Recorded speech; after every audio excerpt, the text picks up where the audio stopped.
The following is a production of Frank DeFreitas and the Internet Webmuseum of Holography.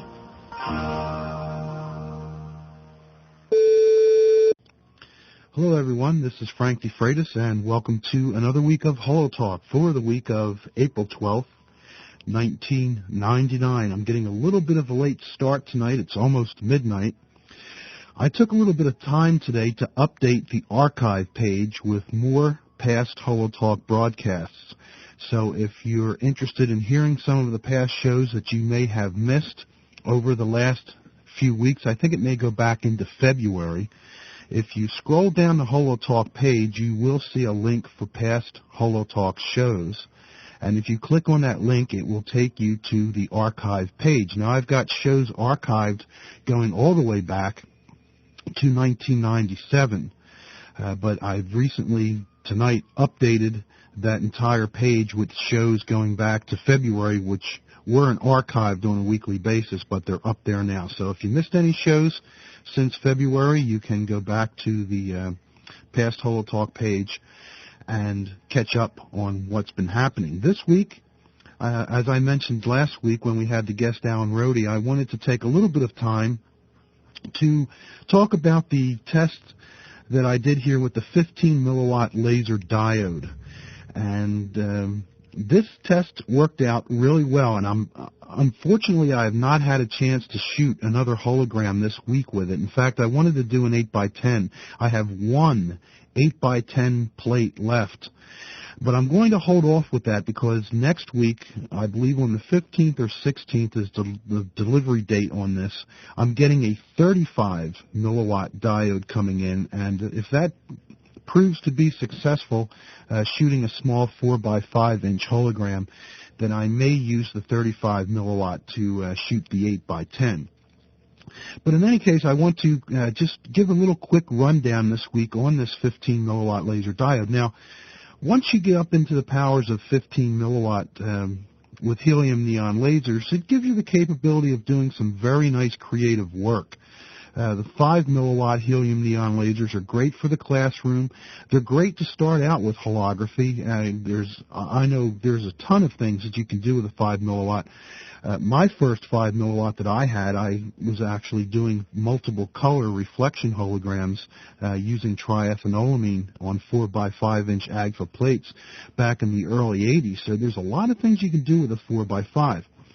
The 15, when you get up into the 10s and 15s, especially the 15s, I guess the most famous 15 milliwatt helium neon laser out there is the Spectraphysics Stabilite 124B, which I've also had in the mid-80s. And I believe, I'm not absolutely certain, but I believe I may have paid like $4,900 for that Stabilite when it was new from Spectraphysics with the tube, the head and the power supply. I'll have to go back and see if I can dig out that sales receipt for that, because I think that goes back, I think I got mine back in 84 or 85. But there were a lot of very well-known holographic artists that were working around the 10, 12, 15 milliwatt range for many years and created beautiful, beautiful display artistic holograms using 15 milliwatts of power. So it's very advantageous to us to be able to move up into these higher powers. Now, I know some of the holograms that are done for conventions, the large holograms that you see out there are using 50 milliwatts, so it's going to be interesting to see what this 35 milliwatt does. And this is really going to get us into the ballpark range of doing some very large-scale work. I want to run down the prices for this. Now, the 15 milliwatt laser diode that I have is putting out 635 nanometers, so we're very close to the 633 line of helium neon laser. I don't think it's absolutely necessary to work with 635. Everyone, when we were talking very early on about laser diodes, saying it'll be great to get down around 633 nanometers, or as close to it as we can with these laser diodes. But the holographic emulsions are sensitive to a number of different wavelengths. For instance, the BB plates from Germany, and maybe also the Slavich materials as well, both have a spike in the response curve at 647 nanometers for krypton. So whether you're working with a 635 nanometer diode or a 650, 635 is going to put you 2 nanometers away from 633. 650 is going to put you 3 nanometers away from 647.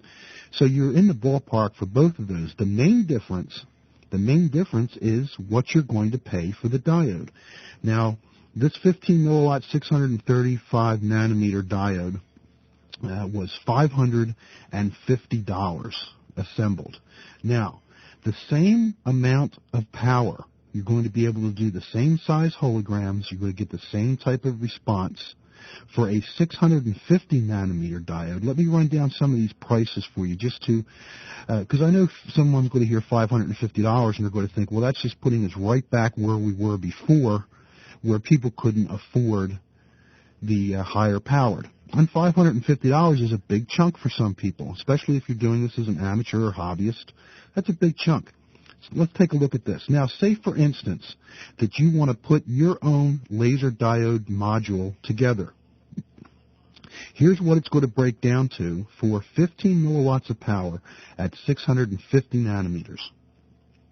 You're going to pay, and these are approximate prices, maybe a little bit more, a little bit less, but we're only looking at a few dollars. We're not looking at hundreds, maybe $3, $5, because they're all relatively the same price around. You're going to pay $90 for the 650 nanometer diode. That's the raw diode in the little brass housing. These are tiny little things. You have to be very careful working with them. Always make sure you're grounded.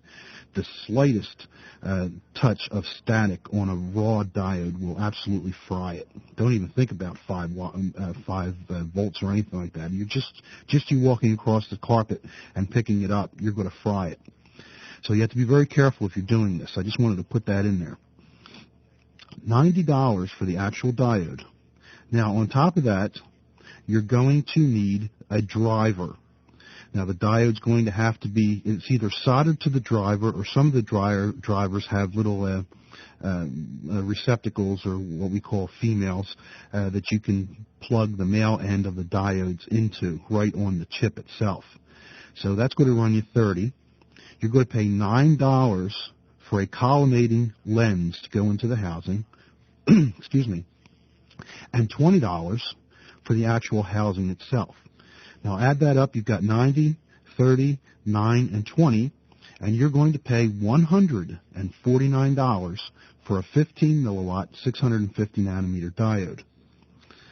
Now, if you'd like to move up to 20 milliwatts at 650 nanometers, you can put one together yourself by adding about $65 onto the $90. I think it's $155 for the actual diode.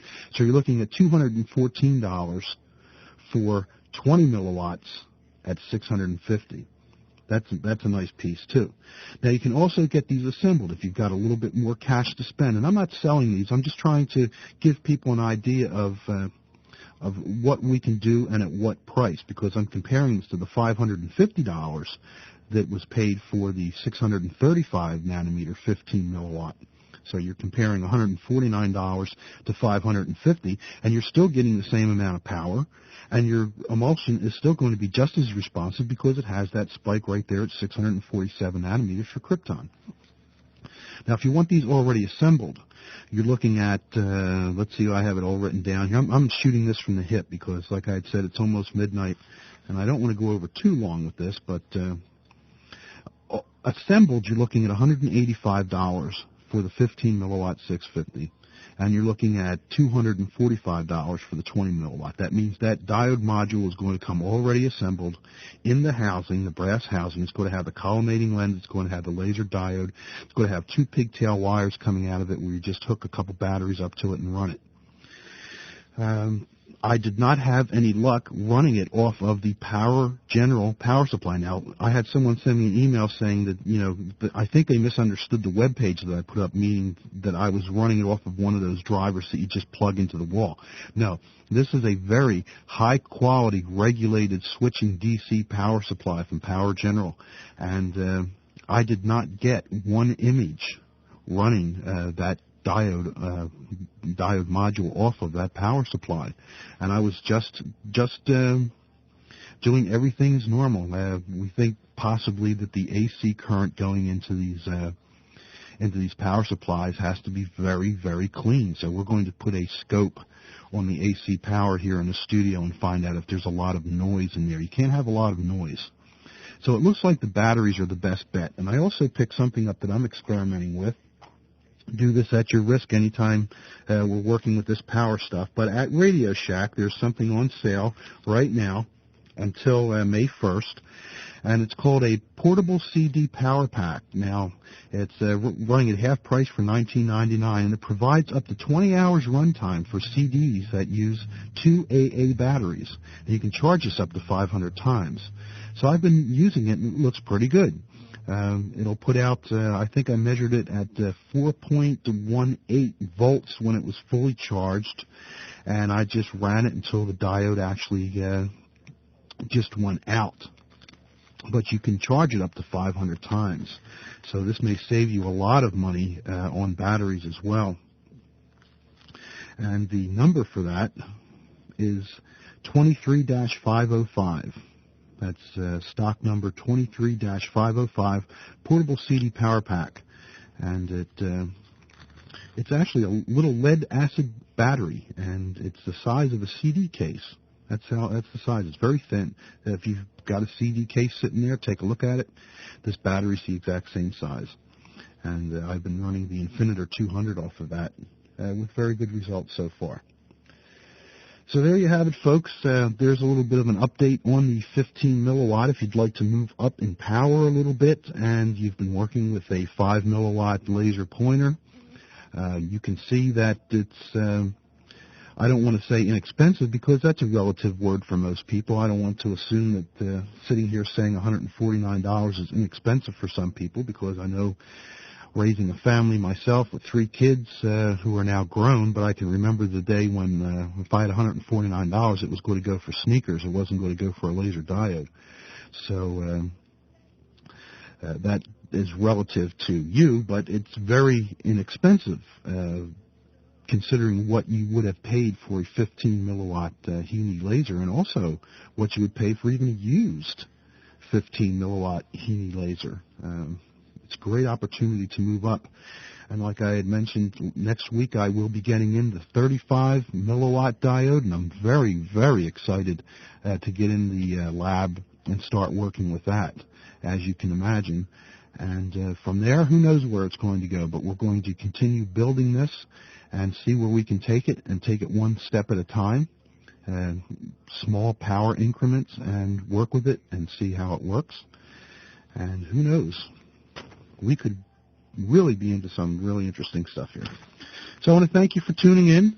We'll get back to more guests. I'm going to go in and check the list of guests that I have scheduled for the rest of the season, send a couple emails out, and get a few new guests on the show.